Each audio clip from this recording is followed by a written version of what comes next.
ചന്ദനക്കടത്ത് സംഘത്തിലെ പ്രധാന പ്രതികൾ പിടിയിൽ. നെടുങ്കണ്ടം സന്യാസിയോടയിൽ ചന്ദനമരം ചെറുകഷ്ണങ്ങളാക്കി വിൽക്കാൻ ശ്രമിച്ച സംഭവത്തിലെ തുടരന്വേഷണത്തിലാണ് 5 പേർ പിടിയിലായത്. പ്രതികളിൽ നിന്ന് 55 കിലോയോളം ചന്ദനക്കാതിലും കണ്ടെത്തി.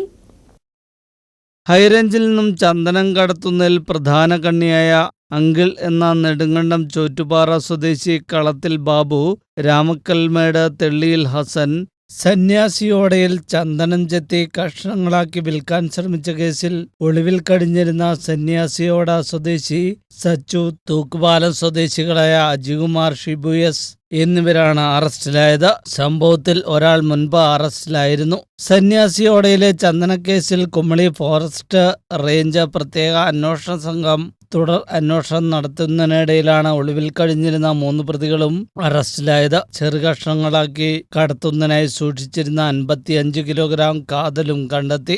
ഇവർ ഉപയോഗിച്ച കാറും കസ്റ്റഡിയിലെടുത്തു. കേസിലെ മുഖ്യ സൂത്രധാരനായ മുരളീധരൻ എന്ന കണ്ണൻ ഒളിവിലാണ്. ഇയാൾ ഇതര സംസ്ഥാനത്തേക്ക് കടന്നതായാണ് സൂചന. ന്യൂസ് ബ്യൂറോ, രാജകുമാരി.